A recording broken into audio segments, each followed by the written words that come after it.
여러분, 믿음이 좋다라는 말은 어떤 의미일까 생각해 보신 적이 있나요? 자, 믿음이 있느냐 없느냐, 믿음 있는 사람과 없는 사람의 차이점이 뭘까? 여러분, 믿음 있는 사람과 없는 사람의 차이점이 뭘 것 같습니까? 여러 가지가 있을 수 있습니다. 우리 흔히 이제 그 농담처럼 이야기할 때가 있죠. 사람들과 막 그 어떤 일이 있어서 이야기하다 보면 누가 막 걱정하거나 누가 염려할 때, 그래도 말로는 믿음 있다는 사람들이 뭐라고 책망을 할 때가 있습니다. 뭐라고 책망할까요? 왜 이렇게 믿음 없어? 그렇게 믿음이 없어서 되겠어? 아니, 집사가 그렇게 믿음이 없나, 이 사람아? 권사가 그렇게 믿음이 없어서 되겠어? 장로인데 믿음이 없어서 되겠어? 우리가 이제 친한 사람들끼리는 그렇게 농담처럼 이렇게 주고받을 때가 있습니다. 여러분, 믿음이라고 하는 것, 믿음이 있다 또는 믿음이 없다. 사실 우리가 그것을 다른 사람들의 믿음의 상태를 평가할 수는 없어요. 몰라요. 여러분이 저의 믿음을 어느 정도인지 여러분 평가하라고 하면 할 수 있겠습니까? 아마 못할 거예요. 왜냐하면 아무리 많이 알아도 여러분이 저에 대해서 많은 걸 모르는 게 있어요. 그리고 믿음이라고 하는 것은 사람들 사이에서 증명되어지건 어떤 게 객관화 수치되어서 내가 믿음이 이만큼입니다 이렇게 보여줄 수 있는 게 아니에요. 말로는 나 믿습니다라고 이야기하면 믿는구나라고 이야기할 수 있지만 실제 그 사람이 정말로 믿음이 있느냐, 정말 믿음이 성경적으로 주님이 보시기에도 인정할 만큼 믿음이 있느냐는 다른 사람이 평가할 수 있는 게 아니고 누가 평가할 수 있을까요? 주님만 평가할 수 있어요. 우리 하나님만 아실 수 있다는 거예요. 왜냐하면 믿음은 나하고 하나님과의 관계에서 생겨나는 것이죠. 내가 믿는다라고 할 때는 내가 예수 그리스도를 그 십자가의 죽으심과 부활하심을 믿는다는 거잖아요. 근데 믿음 생활, 그래서 믿음으로 산다라고 하는 건 내가 흉내는 낼 수 있지만 진정한 믿음, 내 속에서부터 이렇게 우러나와서 그 믿음대로 그냥 행해지는 것. 그러니까 의도하지 않아도 그냥 믿음의 사람처럼 그냥 사라지는 것. 이게 사실은 순수한 믿음인데 신앙의 사람들이 예수 그리스도를 따르고 교회 일에서도 섬기는 일도 하게 될 것이고요. 또 어떤 사람들은 저처럼 이제 목회자로 헌신하는 사람도 있을 것이고 선교사로 헌신하는 사람도 있을 것이고 꼭 그렇게 아니더라 하더라도 교회 하는 직분자들도 있을 수 있습니다. 장로, 권사, 집사, 서리 집사도 되겠고요. 여러 가지 형태의 사람들이 교회 안에서도 헌신하고 믿음에 따라서 수고하고 있습니다. 그런데 우리가 믿음이 있냐 없냐 우리가 종종 판단할 때가 있어요. 그런데 열심히 수고해도 하다 보면 어려움 만날 때가 있잖아요. 안 될 때가 있잖아요. 꼭 교회 아니라 하더라도 신앙인이 가정에서 또는 사회에서 직장이든 어디든 살아갈 때에 평탄하지 못할 때가 있어요. 어려움 만나거나 환난이 오거나 슬픈 일을 당하거나 내 마음대로 안 되거나 이런 일들을 당할 때 어떤 모습을 취하느냐를 보면 그 사람이 그래도 믿음이 신실하냐, 온전하게 믿고 있느냐는 그래도 엿볼 수는 있어요. 늘 삶에서 문제 생기면 쩔쩔쩔쩔 매는 사람이 있어요. 어찌할꼬 쩔쩔 매는데 말 그대로 쩔쩔 매다가 끝나는 사람들이 있어요. 죄송하지만 이런 분들에게 믿음이 있다라고 표현하기는 굉장히 어렵습니다. 늘 삶이 염려와 걱정, 불안. 그래서 내가 하나님 앞에 맡긴다라고 말은 하지만 실제 삶에서는 맡기지 못할 때가 있어요. 왜 그러느냐? 왜 이런 현상이 일어날까요? 삶에서 예수님이 보이지 않기 때문에 그래요. 예수님이 보이지 않아요. 예수님이 보여야, 내 마음속에서 예수님이 보여야, 예수님이 느껴져야 그분께 맡길 수 있는 이유가 생긴단 말이에요. 그런데 예수님이 보이지 않으면 자꾸 뭐만 찾아요? 예수님이 아닌 다른 것을 자꾸 찾아요. 자꾸 찾아요. 여러분, 저는 제일 제가 반가워하는 사람 중에 한 사람은 어떤 사람이냐면, 목사님, 기도해 주세요. 이런 분을 제가 제일 반가워해요. 기도해 주세요. 기도해 주세요. 물론 본인도 기도하죠. 기도하는데 뭘까요? 기도 부탁하는 건 내 기도 갖고는 안 될 것 같아요. 목사님도 기도해 주세요. 이런 고백을 하고 저는 받아들여요. 그래서 기도 부탁한다라고 하는 것은 뭐냐? 목사님도 예수님께 좀 말 좀 해주세요. 이거잖아요. 목사님도 예수님께 좀 말 좀 해주세요. 내 얘기 좀 해주세요. 그러면 제가 어떻게 해야 될까요? 싫어요. 못해요. 내가 그렇게 얘기할까요? 예, 기도하죠. 당연히 해야죠. 당연히 해야죠. 여러분, 믿음이 있다라는 건 뭐냐면 바로 여기에요. 예수님이 보여지는 거예요. 예수님이 느껴지는 거예요. 그러니까 내 삶에 문제가 생기고 어려움이 생기면 뭐요? 예수님이 생각되면 예수님께 말하는 거예요. 내가 하다가 지치거나 내가 하다가 부족하면 뭐예요? 또 옆에 있는 사람도 또 끄집어서 야, 나 이런 문제가 있으니까 기도해다오. 목사님, 나에게 이런 게 있으니까 기도해 주세요. 예수님께 말해줄 사람을 나뿐만이 아니라 한 사람, 두 사람, 세 사람, 네 사람, 다섯 사람, 여섯 사람 끌고 들어. 뭘까요? 예수님이 보여지기 때문에 그 보여지는 믿음의 행위가 뭘로 나타난다는 거예요. 예수님께 의지하는 마음으로 나타나고 의지하는 마음을 다른 사람들을 통해서도 계속해서 기도의 요청을 하게 되는 거라는 거죠. 자, 예수님이 보이지 않는 사람들이 오늘 본문에 등장해요. 누구냐면 오늘 제자들입니다. 예수님과 함께 배를 타고 갑니다. 그런데 배를 타고 가는데 배가 뒤집히고 바람 불고 풍랑이 파도 치고 이 상황은 한마디로 죽을 것 같은 상황이에요. 혹시 그런 경험을 우리 가운데 해보신 분이 있을지는 모르겠어요. 배를 타고 가는데 바다 한가운데에서 풍랑을 만났습니다. 바람이 붑니다. 이 바람만 세차게 불어도 배는 요동을 치게 돼 있어요. 그런데 파도가 쳐요. 물이 덮쳐옵니다. 그러면 선원들은 아무리 배를 오래 탔다 하더라도 어부 출신이라 하더라도 어떻게 될 것 같아요? 큰일 난다. 이 바다의 폭풍이 광풍이 멈출 것 같지 않아요. 그러면 밀려오는 생각은 뭐냐면 큰일 나서 죽을 것 같아요. 오늘 성경에서도 뭐라고 얘기하냐면 예수님이 잠들어 있을 때 깨울 때 큰일 났습니다. 예수님 좀 일어나 보세요. 죽게 생겼다니까요. 우리가 죽을 것 같아요. 빨리 일어나 보세요. 예수님을 흔들어 깨웠다는 거죠. 자, 죽을 것 같은 그런 환경을 만났습니다. 근데 제자들이 누구를 봤다고요? 그때 예수님을 봤어요? 근데 어떤 예수님을 봤어요? 네, 잠자고 있는 예수님을 봤어요. 근데 여러분 잘 보세요. 이 배 타기 전에 예수님이 보여준 게 너무 많아요. 예수님이 행하신 능력이 너무 많아요. 병자도 고쳤어요. 귀신도 쫓아내는 장면들이 나타났어요. 많은 사람들이 몰려왔을 때에도 기적과 이적을 행하시는 것을 제자들이 똑똑히 보고 배 타고 누구와 함께 갔어요? 예수님과 함께 갔어요.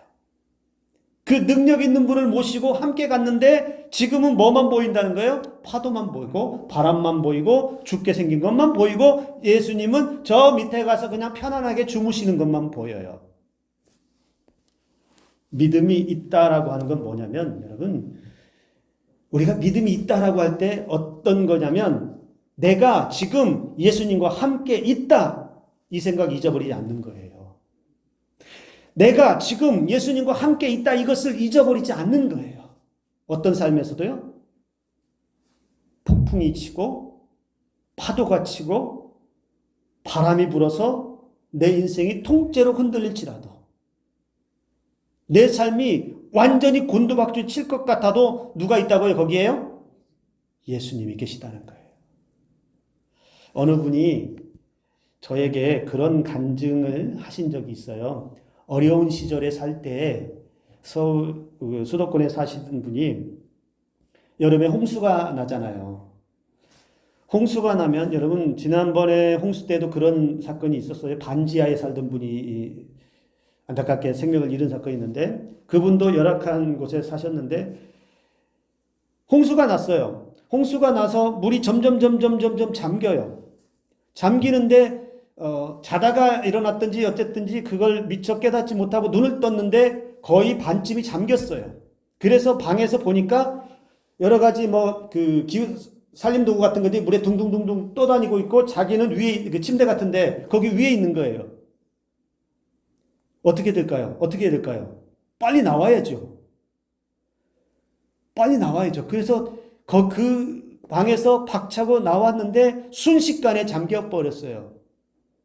그리고 그 홍수 때에 그렇지 않아도 가난한데 모든 살림살이를 다 그냥 물에 그냥 흙탕물에 수장돼 버렸어요. 보상 별로 나오지도 않았어요.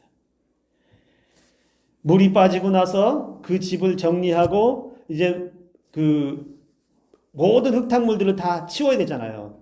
살림살이 다 버려야 되고 치우다 하루는 지쳐서 그냥 거기 주저앉아 갖고 드러누워서 그 흙탕물 바닥인데 거기 드러누워서 너무너무 한탄스러운 거예요, 내가. 그런데 그분이 예수 믿는 분이었는데 한탄스러워서 그 바닥에 천장을 보면서 하나님 왜 이러세요? 왜 나한테 이렇게 고통스럽게 하시냐라는 소리가 여기서부터 올라오는데 무슨 생각이 그때 들었냐면 네 집이 잠길 때 네가 잠기는 그 집을 안타깝게 쳐다볼 때 내가 너와 함께 있었다. 네가 흙탕물에 잠긴 살림살이 도구를 끄집어내면서 한숨을 쉴 때 나도 거기에 한숨 쉬는 자리에 함께 있었다. 그 음성이 들리더라는 거예요. 속에서. 그러니까 여러분 어떻게 했을 것 같아요? 그분이 그래 살림살이는 다 잃어버렸는데 누구는 있다고요? 예수님은 있다. 예수님은 안 잃어버렸다. 예수님은 수해에 흙탕물에 안 잠겼다. 그것만으로도 그 홍수 났을 때에 죄를 입었는데도 충분히 감사할 수 있었다라는 고백을 드린 적이 있습니다. 제자들을 향해서 예수님께서 말씀하시죠. 어찌하여 무서워하느냐? 어찌하여 무서워하느냐? 그 다음 말이 중요해요. 믿음이 적은 자들아. 제자들에게 뭐라고 얘기합니까? 믿음이 적은 자들아. 이 말이 믿음이 있긴 있는데 조금 있다는 거예요. 아니면 믿음이 아예 없다는 말이에요. 어떤 말이에요? 조금 있는 거예요? 근데 똑같은 사건에서 다른 복음서와 비교하면 어떻게 표현하냐면 마가하고 누가는 마가복음은 믿음이 없다 이렇게 얘기해요. 믿음이 없는 자들아 이렇게 썼어요. 누가복음은 뭐라고 썼을까요? 똑같은 말씀을 너희 믿음이 어디 있느냐. 자, 믿음이 적은 자들아 얘기했어요. 그런데 다른 복음서는 믿음이 없는 자들아 얘기했고 또 다른 복음서는 믿음이 어디 있느냐 이렇게 물었어요. 그러면 이 말을 종합해 보면 제자들에게 믿음이 있다는 거예요? 없다는 거예요? 없다는 얘기예요. 왜 예수님이 이런 말씀을 하셨을까요? 이미 직전에 많은 거 봤잖아요. 하나님의 아들로서 신적인 능력들 다 체험했잖아요. 기적도 체험했고 하나님의 아들만이 보여줄 수 있는 놀라운 이적들을 다 체험하고 이 배 한가운데 왔잖아요. 그런데 그 주님과 함께 가고 있는데 뭐만 보인다고요? 잠들어 있는 예수님, 아무것도 할 수 없는 예수님만 보고서 흔들어 깨워서 죽게 생겼다니까요. 죽게 생겼다니까요. 저와 여러분들 같으면 어떻게 하실 것 같습니까? 여러분, 이 제자들에게 필요한 것이 있다면 여러분 뭐라고 생각하십니까? 이 제자들에게 필요한 것이 있다면 잠들어 있는 예수님을 깨울 게 아니고 잠들어 있는 자기 신앙을 깨웠어야 돼요. 저 배 밑에서 편안하게 주무시는 예수님을 깨울 게 아니라 내 속에서 깊이 잠들어 있는 누가 흔들어도 깨어나지 않고 내 영혼이 깊이 잠들어서 예수님의 소리도 안 들리고 하나님의 말씀의 소리도 안 들리는 그 믿음을 깨웠어야 된다는 거예요. 이것을 보면서 오늘 우리에게 필요한 게 뭐냐? 여러분, 우리 안에 있는 멈춰 있거나 잠들어 있는 신앙이 있다면 깨우시기를 바랍니다. 내 삶에서 어떤 자리에도 제가 믿음이 있다라는 건 뭐라고 말씀드렸어요? 예수님이 나와 함께 있다. 어디라도 함께 있다.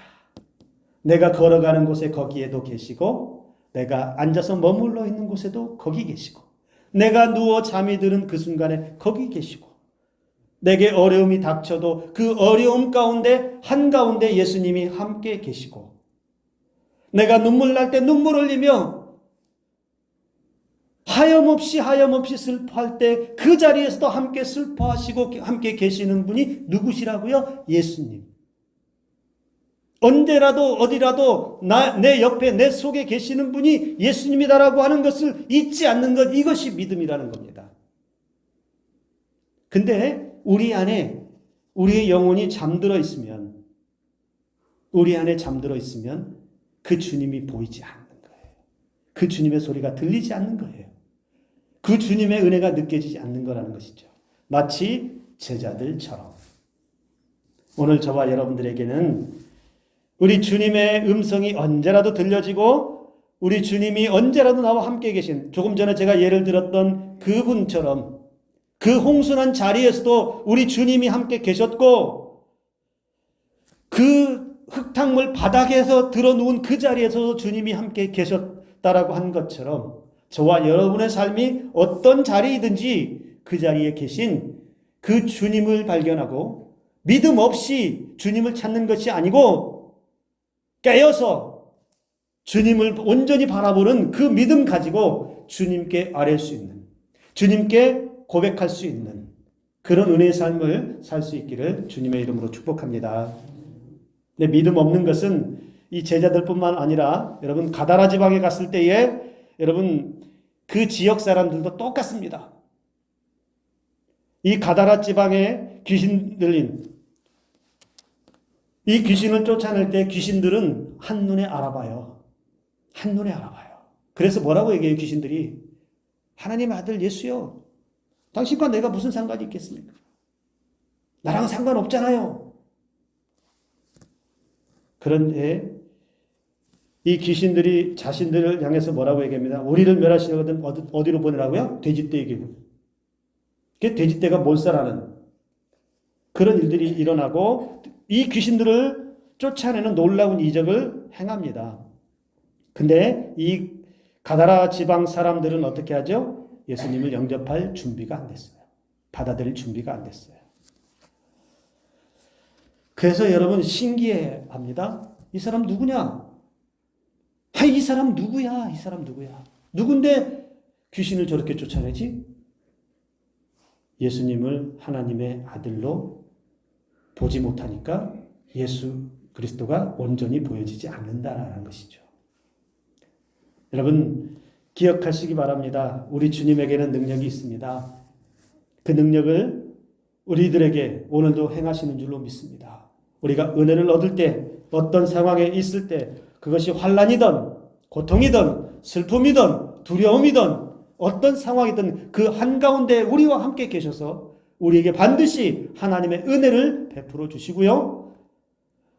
세상의 어떤 악한 권세에 짓눌려 살아도 우리 주님은 그 자리에서 우리를 건져주시는 은총을 베풀어 주십니다. 이게 우리에게 베풀어 주신 하나님의 아들, 그분의 능력이십니다. 이 능력을 행하시는 분이 우리의 삶에 계시다면 우리가 어떤 삶의 자리에서도 충분히 기뻐할 수 있고 충분히 주님과 함께 승리의 삶을 맛볼 줄로 믿습니다. 제자들이나 이 가다라 지방 사람들처럼 믿음 없어서 내게 일어나는 일들이 그냥 무감각하게 보내지 마시고 오늘도 주님이 내게 일하신다. 오늘도 주님이 내게 은혜 베푸신다. 오늘만이 아니라 내일도 모레도 계속해서 내게 은혜를 베푸신다. 이 믿음 가지고 여러분 어떤 삶에서도 결코 무너지지 않고 믿음 흔들리지 않고 우리 주님께로 가까이 나아가는 저와 여러분들의 삶이 되기를 주님의 이름으로 축복합니다.